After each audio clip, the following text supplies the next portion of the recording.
नमस्कार सर्व BLO मित्रांना सस्नेह नमस्कार। सध्या आपल्याकडे 2002च्या मतदार यादीचे मॅपिंग सुरू आहे। यासाठी आपण प्रथमतः BLOनी पहिल्या टॅबमध्ये मॅप विथ प्रिव्हियस SIR यामध्ये 2002च्या मतदाराचे मॅपिंग कशा प्रकारे करायचे आहे याविषयीची आपण पहिल्या व्हिडिओमध्ये माहिती पाहिलेली आहे। तर याच संदर्भाने आणखी आपण याच टॅबमध्ये जे काही उर्वरित काम आहे ते कशा पद्धतीने करायचं आहे याविषयीची माहिती पाहणार आहोत। तर प्रथमतः आपण हे BLO ॲप उघडून घेऊया। यामध्ये mapping of इलेक्टर with previous SIR या टॅबवरती जाऊन मी हे उघडून घेतो आहे। यामध्ये सुरुवातीला जे पहिलं ॲप आहे, पहिलं टॅब आहे, या टॅबमध्ये आपणास 2 कामे करायची आहेत। एक म्हणजे 2002च्या यादीमध्ये असणारे सर्व मतदार आपणास यामध्ये मॅप करायचे आहेत आणि दुसरं म्हणजे जे की 2002च्या मतदार यादीमध्ये मतदार नाहीत, परंतु आता सध्या 2025च्या मतदार यादीमध्ये त्यांचं नाव आहे आणि यांचे आई वडील किंवा आजी आजोबा हे 2002च्या यादीमध्ये आहे। अशा प्रकारचं जे मतदार आहेत या मतदारांचं मॅपिंगही ह्या 1 नंबरच्या टॅबवरती आपणास करावयाचं आहे। तर प्रथम आपण या टॅबवरती जाऊन हे टॅब ओपन करून घेऊया। आता मी तुम्हाला दाखवतो। आपण हे जे हिरव्या रंगातले जे आपले इथं मतदार दिसत आहेत हे 2002च्या यादीमध्ये होते आणि याचं मॅपिंग आता पूर्ण झालेलं आहे। या मतदारांच्या समोर हे जे हिरव्या रंगामधले मतदार दिसत आहेत यामध्ये यांच्या मतदाराच्या नावाच्या खाली अनमॅप इलेक्टर आणि ॲड प्रोजेनी अशा 2 प्रकारचे टॅब ओपन झाले आहेत। यामध्ये अनमॅप इलेक्टर, जर हे इलेक्टर चुकून मॅप झाले असतील तर त्याला अनमॅप आपण या टॅबवरती जाऊन करू शकतो। आपण आता दुसरा जो टॅब आहे तो म्हणजे ॲड प्रोजेनी।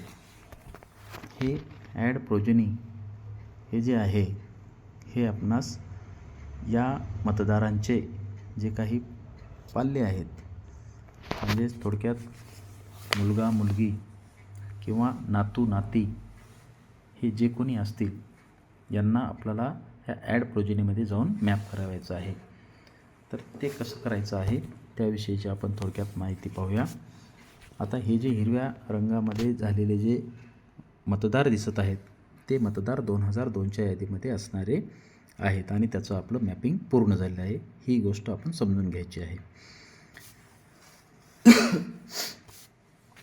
आता मी उदाहरणादाखल एक मतदार मी घेतोय माझ्यासमोर। आता 2025ची मतदार यादी आहे आणि आपण एक लक्षात घेऊया, 2025ची यादी आहे त्या यादीमध्ये एखाद्या हा मतदार जो आहे ह्या मतदाराच्या जवळपासच्याच क्रमांकामध्ये त्यांची मुलं किंवा नातवंड दिसतात। त्यामुळे आपण मतदार यादी जर समोर ठेवली, आपण अगोदर 2025च्या यादीमध्ये जे 2002च्या यादीमधले मॅपिंग केलं आहे त्यांना आपण खुणा करून घेतलेल्याच आहेत, त्यांना आपण ये नाव दिलेलं आहे। आता त्यानंतर जे उर्वरित राहिलेले मतदार आहेत त्यांच्याविषयी आपण शोध घेणार आहोत आणि आपण त्यांच्या वडिलांच्या नावावरून किंवा आजी आजोबांच्या नावावरून त्यांचे नातेसंबंध ओळखून आपण यांचं मॅपिंग पूर्ण करून घेऊ शकतो। उदाहरणादाखल आता मी एक इथं मतदार घेत आहे, त्या मतदाराचा एपिक क्रमांक मी इथे टाकतोय 3175 हा मतदार मी इथे घेतलेला आहे। हे 3175 अगोदर मी ह्याच्यामध्ये पूर्ण केलं आहे। मी थोडक्यात त्याचं काम अनमॅप करून घेतो मी। आता पहा 3175 हा मतदार मी इथे घेतलेला आहे। तर हा मतदार प्रभाकर किशन हा मतदार 2002च्या यादीमध्ये आहे आणि तो 2025च्या यादीमध्ये पण आहे। आता परंतु यांची जी मुलं आहेत ती मुलं 2002च्या यादीमध्ये नाहीत आणि 2025च्या यादीमध्ये आहेत आणि त्यांचं वय 40 वर्षापेक्षा कमी आहे. जर त्यांचं वय 40 वर्षापेक्षा जास्त असेल तर आपल्याला ह्या टॅबमध्ये त्यांना मॅप करता येत नाही. ही बाब आपण लक्षात घ्यायची आहे.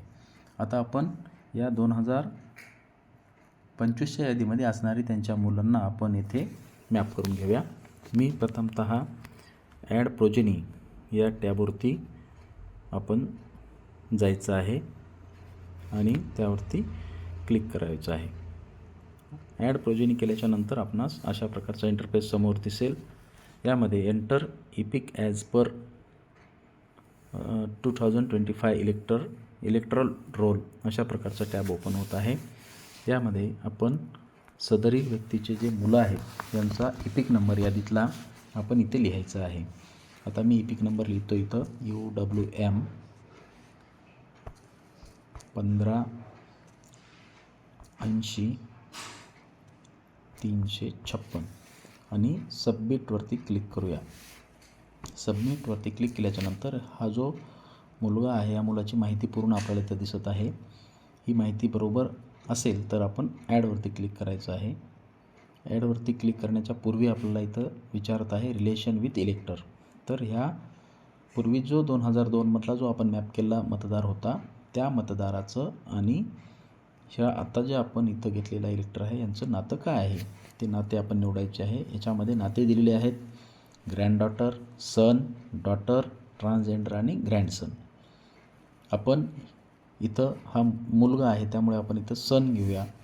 आणि हे करत असताना आपण एक गोष्ट प्रकर्षाने लक्षात ठेवायची आहे ती म्हणजे की आपण सुनेला किंवा नातसुनेला आपण इथं मॅप करू शकत नाही.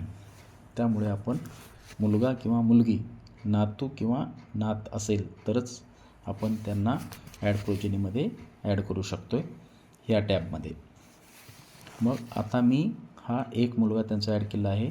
आणखी त्यांना दुसरा मुलगा आहे त्याचं पण मी इथे ॲड प्रोजेनी करत आहे. त्याचा पण इपिक नंबर मी इथं लगेच टाकून घेतो UWM 31-21-613 आणि सबमिटवरती क्लिक केल्याच्यानंतर त्याची माहिती ओपन होईल. इथं रिलेशन टाईप करून घ्यायचं आहे. सन ॲड झालेलं आहे हे पहा इथं दिसत आहे. व्ह्यू एडिट प्रोजेनी तर 2 मुलं ॲड झाले आहेत. आणखी एक मुलगा मी तिथे ॲड करून घेईन मुलगा आहे त्यांचा म्हणून. UWM 31-21-563 अशा प्रकारे मी त्यांची 3ही मुलं यामध्ये ॲड केली आहे. म्हणजे त्यांचं तिघाचंही मॅपिंग पूर्ण झालं आहे. अशा मतदारांना आपण बी कॅटेगरीचे मतदार म्हणूया आणि त्यांच्या नावासमोर बी लिहून त्यांना मॅप केल्याची आपण खूण करून देऊ शकतो. आता आपण मॅप केलेले जे मतदार आहेत ते मतदार ह्या व्ह्यू किंवा एडिट प्रोजेनीमध्ये आपण जाऊन पाहू शकतो. यावरती क्लिक केल्याच्यानंतर अशा प्रकारे हे जे 3 मतदार आपण आता या पूर्वीच्या मतदारासोबत मॅप केले आहेत ते आपल्याला इथून दिसून येतील. समजा कदाचित आपले जर एखादी चुकीनं जर मतदार इथं मॅप झाला असेल किंवा ॲड झाला असेल तर आपण ह्या डिलीटचे जे आपल्याला इथं सिम्बॉल दिसत आहेत हे सिम्बॉल तर ह्या सिम्बॉलवरती जाऊन आपण ते डिलीट करू शकतो. अशा प्रकारे आपण एक एक करून 2002ची यादी पूर्वी मॅप केलेलीच आहे. त्याचबरोबर 2002च्या यादीमध्ये असणाऱ्या मतदारांचे नातू, नात, मुलगा, मुलगी हे मतदार आणि ज्यांचे वय 40 वर्षापेक्षा कमी आहे या अशा मतदारांचे मॅपिंग आपण ह्या 1 नंबरच्या टॅबवरती आपण जाऊन पूर्ण करू शकतो.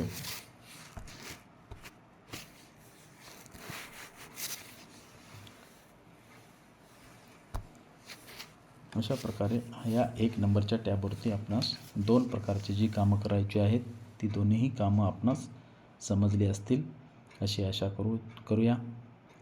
धन्यवाद.